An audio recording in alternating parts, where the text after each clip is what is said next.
আর এখানে একটা Connex crate রয়েছে। ও তো অনেক জিনিস নিয়ে এসেছে। এটা একটা পাগলামি। ওই মেশিন গান ধরে থাকা লোকগুলোকে নিয়ে ভয় পেও না, ধরে না ওরা ওখানে নেই। হ্যাঁ, সত্যি কথা বলতে আমি নিজেও জানি না ওরা ওখানে কি করছে। 5 ঘন্টা কেটে গেছে আর ও একদম সামনে স্টোরেজ কন্টেনারটা রাখছে 10,000 বুলেটের এগেনস্টে। এই তো খুব ভালো, খুব ভালো। আরেকটু। তোমার কি মনে হয় শিপিং কন্টেনার গুলো বুলেট গুলোকে আটকে দেবে? একদমই নয়।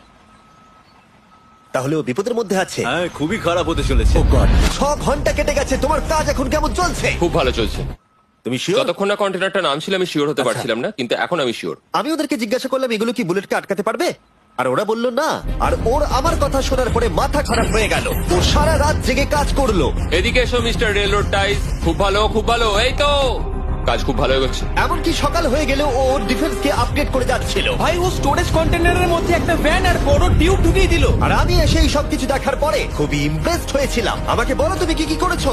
আমি সামনে অনেক কংক্রিট রেখেছি আর সব থেকে লম্বা ওয়ালটা মাঝখানে করেছি যাতে মেশিন গানের গুলিগুলো আটকানো যায়, কারণ ওগুলো খুব ভয়ঙ্কর। স্টোরেজ কন্টেনারে গাড়ি আর অনেকগুলো জলের ড্রাম রেখে দিয়েছি। আর তোমরা যদি এই দিকে আসো তোমরা দেখতে পাবে ও ল্যাম্বরগিনিটা এখানে রাখা আছে সবকিছুর মাঝখানে। একদম ঠিক, খুব সুন্দরভাবে। তোমার কি মনে হয় এই সবকিছু বুলেটগুলোকে আটকাতে পারবে? হ্যাঁ, পারবে।